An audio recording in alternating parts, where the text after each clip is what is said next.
ನಾಳೆ ಮುಷ್ಕರದ ವಿಚಾರಕ್ಕೆ ಸಂಬಂಧಪಟ್ಟಂತೆ ಇವತ್ತು ಸಿಎಂ ಸಭೆಯನ್ನ ಕರೆದಿದ್ದಾರಲ್ಲ, ಆ ಸಭೆಯಲ್ಲಿ ನಾವು ಭಾಗಿಯಾಗ್ತೇವೆ. ಆದರೆ ಹಳೆಯ ಹಾಡನ್ನೇ ಹಾಡಿದ್ರೆ ನಾವು ಕೇಳೋದಿಲ್ಲ. ಇಂದಿನ ಸಭೆ ಬಗ್ಗೆ ಅನಂತ ಸುಬ್ಬರಾವ್ ಅವರು ಕಿಡಿಕಾರಿದ್ದಾರೆ.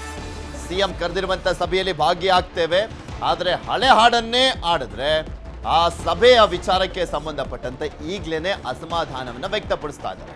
ಕೊನೆ ಗಳಿಗೆಯಲ್ಲಿ ಸಭೆಯನ್ನ ಕರೆದಿರುವಂತದ್ದವರು, ನಾವು ಹೋಗ್ತೀವಿ, ನಮ್ಮ ಬೇಡಿಕೆಗಳಿಗೆ ಸರ್ಕಾರ ಒಪ್ಪಲೇಬೇಕು. ರಾಜ್ಯದ ಎಲ್ಲಾ ಜಿಲ್ಲೆಗಳಲ್ಲೂ ಕೂಡ ಮುಷ್ಕರ ಆಗ್ತಾ ಇದೆ. ಕಾರ್ಮಿಕ ಸಂಘಟನೆಗಳ ಜಂಟಿ ಕ್ರಿಯಾ ಸಮಿತಿ ಅಧ್ಯಕ್ಷ ಅನಂತ ಸುಬ್ಬರಾವ್ ಅವರನ್ನ ನಮ್ಮ ಪ್ರತಿನಿಧಿ ಇದೇ ವಿಚಾರಕ್ಕೆ ಸಂಬಂಧಪಟ್ಟಂತೆ ಶರಣು ಹಂಪಿ ಮಾತನಾಡಿಸಿದ್ದಾರೆ. ಈ ಸಂದರ್ಭದಲ್ಲಿ ಅವ್ರು ಏನ್ ಹೇಳಿದ್ರು ಕೇಳೋಣ. ಆಗಸ್ಟ್ 5ರಿಂದ ಸಾರಿಗೆ ನೌಕರರ ಸಂಘಟನೆಗಳು ಮುಷ್ಕರ ಮಾಡಲಿಕ್ಕೆ ನಿರ್ಧಾರವನ್ನು ಮಾಡಿದ್ದಾರೆ. ಈ ಕುರಿತು ಈಗಾಗಲೇ ಸರ್ಕಾರ ಪರ್ಯಾಯ ಮಾರ್ಗಗಳನ್ನು ಕೂಡ ಕಂಡುಕೊಳ್ತಾ ಇದೆ. ಅಂದರೆ ಖಾಸಗಿ ಬಸ್ ಮಾಲೀಕರ ಮೂಲಕ ಖಾಸಗಿ ಬಸ್ಗಳನ್ನು ಆಪರೇಟ್ ಮಾಡುವಂಥ ಕಾರ್ಯಕ್ಕೂ ಕೂಡ ಮುಂದಾಗ್ತಾ ಇದೆ ಮತ್ತು ಬೇರೆ ಬೇರೆ ಕಾರಣಗಳು ಕೂಡ ಇದ್ದಾವೆ. ಬನ್ನಿ ಈ ಬಗ್ಗೆ ಮಾತಾಡಲಿಕ್ಕೆ ಈಗ ನಮ್ಮ ಜೊತೆಗಿದ್ದಾರೆ ಜಂಟಿ ಕ್ರಿಯಾ ಸಮಿತಿ ಅಧ್ಯಕ್ಷ ಅಂತ ಅನಂತ ಸುಬ್ರಾವ್ ಅವರು. ಸೊ ಅವ್ರು ಏನು ಹೇಳ್ತಾರಂತೆ, CM ಅವರು ಸಭೆಯನ್ನು ಕರೆದಿದ್ದಾರೆ, ಬಟ್ ಈ ಮಧ್ಯದಲ್ಲಿ ಪರ್ಯಾಯ ಮಾರ್ಗಗಳನ್ನು ಕೂಡ ಸರ್ಕಾರ ಕಂಡುಕೊಳ್ತಾ ಇದೆ. ಇದಕ್ಕೆ ತಮ್ಮ ಪ್ರತಿಕ್ರಿಯೆ ಏನು ಸರ್? ಒಂದೇನಾಗುತ್ತೆ ಅಂದರೆ, ಸಾರಿಗೆ ನಿಗಮಗಳು ಬಸ್ ನಿಲ್ಲಿಸಿದರೆ ಪರ್ಯಾಯ ಮಾರ್ಗ ಅಂದರೆ ಅವರೇನು ಪ್ರೈವೇಟ್ ಆಪ್ರೇಟರ್ಸ್ನ ಕಾಂಟ್ಯಾಕ್ಟ್ ಮಾಡ್ತಿದ್ದಾರೆ. 11,000 ಬಸ್ಸುಗಳು ಹಾಕ್ತೀವಿ ಅಂತ ಅವ್ರು ಹೇಳಿದ್ದಾರೆ. ಅದು ಪರ್ಮನೆಂಟಾಗಿ ನಿಲ್ಲುವಂಥ ವ್ಯವಸ್ಥೆ ಇಲ್ಲ. ಒಂದು, ಅವರೆಲ್ಲ ಪುಕ್ಸಟ್ಟೆ ಹೆಣ್ಮಕ್ಳನ್ನೇನು ಫ್ರೀ ಕರ್ಕೊಂಡು ಹೋಗೋದಿಲ್ಲ. ಒಂದು, ಮತ್ತು ಎಲ್ಲಿ ಎಷ್ಟು ದಿವಸ ನಡೆಸ್ತಾರೆ ಅದನ್ನು? ಇದು ಸರ್ಕಾರದ ಪ್ರತಿಷ್ಠೆಗೆ ಒಂದು ಹಾನಿಯಾಗುವಂಥ ವಿಚಾರ ಇದು. ಅಂದರೆ ನಮ್ಮ ಕೈಯಲ್ಲಿ ನೀವು ನಡೆಸೋಕ್ಕಾಗಲ್ಲ ಅಂದರೆ KSRTC ನೌಕರನ್ನ ಎದುರು ಹಾಕ್ಕೊಂಡಂಗೆ ಆಗುತ್ತೆ.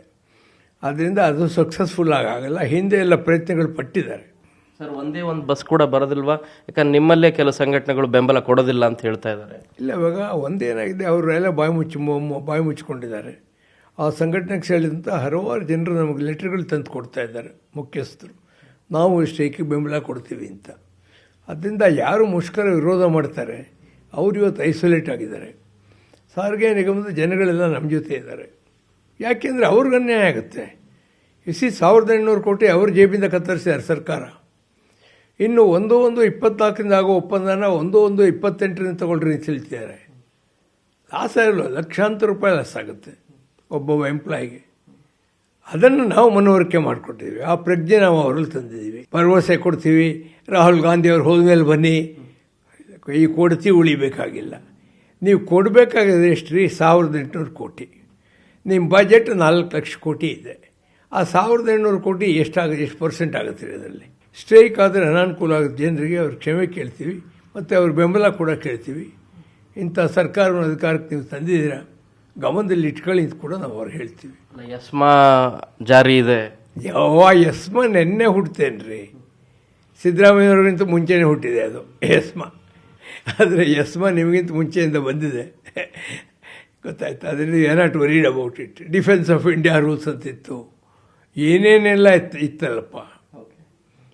ನಿಜಲಿಂಗಪ್ಪನವ್ರ ಕಾಲದಲ್ಲೇ ಎಸ್ಮಾ ಇತ್ತು. ಗೌರ್ಮೆಂಟ್ ಎಂಪ್ಲಾಯ್ ಸ್ಟ್ರೈಕ್ ಬ್ಯಾನ್ ಮಾಡೋದಕ್ಕೆ ಎಸ್ಮಾ ಉಪಯೋಗಿಸಿರೋರು. ಮೇರಿ ದೇವಾಶಿ ಅವ್ರನ್ನೆಲ್ಲ ಜೈಲಿಗೆ ಹಾಕಿದ್ದಾರೆ 6 ತಿಂಗಳು. ಬಟ್ ಅದಾವುದಕ್ಕೂ ಬಗ್ಗದಿಲ್ಲ ನೀವು. ಎಂಥದ್ರಿ, 63 ವರ್ಷದಿಂದ ಹೋರಾಟ ಮಾಡ್ಕೊಂಡು ಬಂದಿರೋ ಶರೀರ 84ನೇ ವಯಸ್ಸಿಗೆ ಬಂದುಬಿಟ್ಟಿದ್ದು ನಾನು. ನಮ್ಮ ಶರೀರ ಇದುವರೆಗೆ ಬಗ್ಗಿಲ್ಲ, ಯಾರ ಮುಂದೆ ಬಗ್ಸೋದು ಇಲ್ಲ. ಎದೆ ಎತ್ಕೊಂಡು ಹೋರಾಟ ಮಾಡೋ ಜನ ನಾವು. ಸೊ ಇದು ಜಂಟಿ ಕ್ರಿಯಾ ಸಮಿತಿ ಅಧ್ಯಕ್ಷ ಅಂತ ಅನಂತ ಸುಬ್ಬರಾವ್ ಮಾತು. ಬೆಂಗಳೂರಿಂದ ಕ್ಯಾಮರಾ ಪರ್ಸನ್ ನೂರ್ ಅಹಮದ್ ಜೊತೆ ಶರಣು ಹಂಪಿ, ನ್ಯೂಸ್ 18.